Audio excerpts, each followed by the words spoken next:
నమస్తే, prime 3 news channel కి స్వాగతం.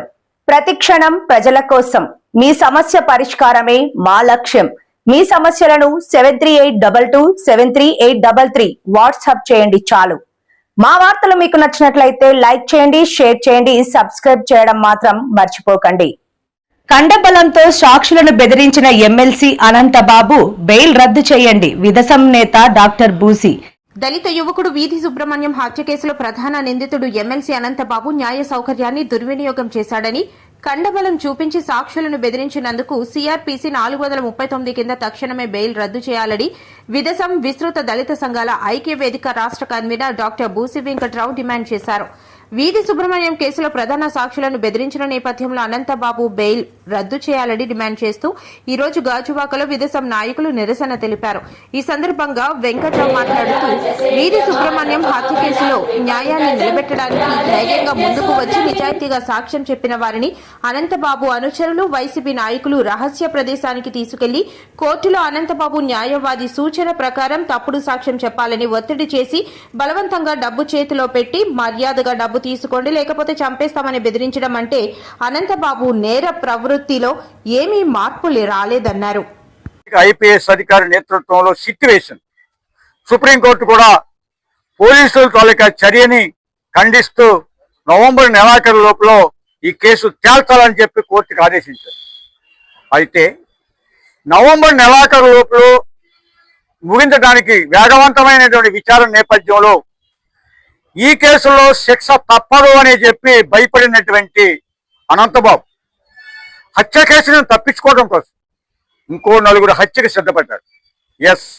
ఇంకో నలుగురిని హత్య చేసినా సరే ఈ కేసును తప్పించుకోవాలని చెప్పి సిద్ధపడి ఎవరైతే సుబ్రహ్మణ్యానికి అనుకూలంగా చూసినట్టు న్యాయాన్ని నిలబెట్టడం కోసం సాక్ష్యం చెప్పడానికి ముందుకు వచ్చారో యువకులు, వారిని 2 రోజుల క్రితం రహస్య ప్రదేశానికి సుబ్రహ్మణ్యం అనంతబాబు అనుచరులు కడియాల రాంబాబు, కడియాల రమేష్ అనేటువంటి ఇంకొక వ్యక్తి రాంబాబు, ఈ ముగ్గురు కలిసి 4 యువకులను తీసుకెళ్లి అరే మీరు కోర్టుకి వెళ్ళి సాక్ష్యం చెప్పడానికి వీల్లేదు, చెబితే అనంతబాబుకు అనుకూలంగా అనంతబాబు లాయర్ చెప్పినందుకు మీకు 3 లక్షలు ఇస్తాం, అడ్వాన్స్గా 1 లక్ష ఇస్తాం, వద్దు అంటే మీరు చస్తారు, మీకు చావా డబ్బా అని బెదిరించి వాళ్ళని భయపెట్టి డబ్బులు చేతిలో పెట్టి పంపించారు.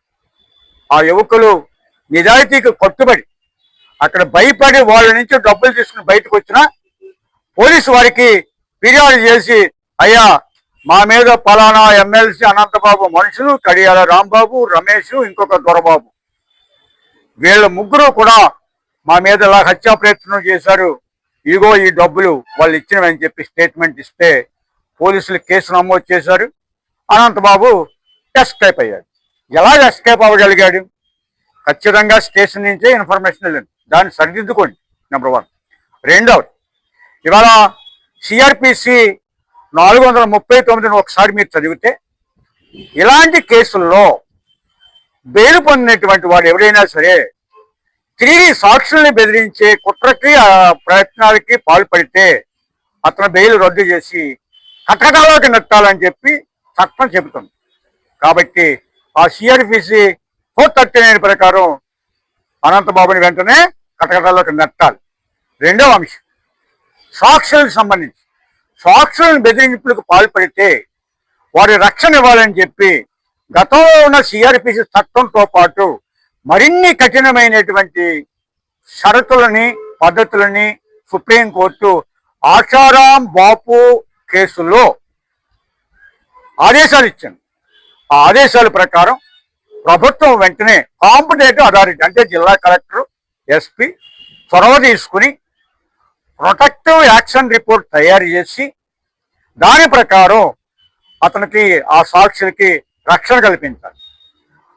ఈ వీళ్ళకి భయపడి పనులకు వెళ్ళకపోతే వాళ్ళ ఉపాధి పోయిన నష్టానికి నష్టపరిహారం చెల్లించాలి.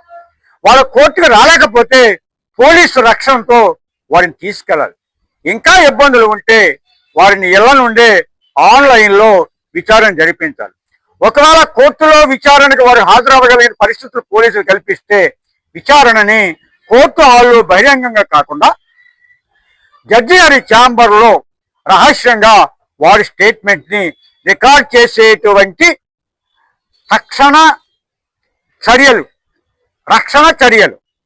తీసుకోవాల్సిన బాధ్యత ప్రభుత్వం మీద ఉందని చెప్పి విదసం ఐక్యవేదిక తరఫున డిమాండ్ చేస్తూ తక్షణమే ఈ సాక్షులను బెదిరించిన దోషులను అరెస్టు చేయాలా, దీనికి పథకాన్ని రూపొందించి కేసు నుండి బయటపడటం కోసం కుట్రపడినటువంటి అనంతబాబు అతని భార్యని కాటకట్టాల్లోకి నెట్టాలని చెప్పి విదసం ఐక్యవేదిక డిమాండ్ చేస్తూ ఉంది.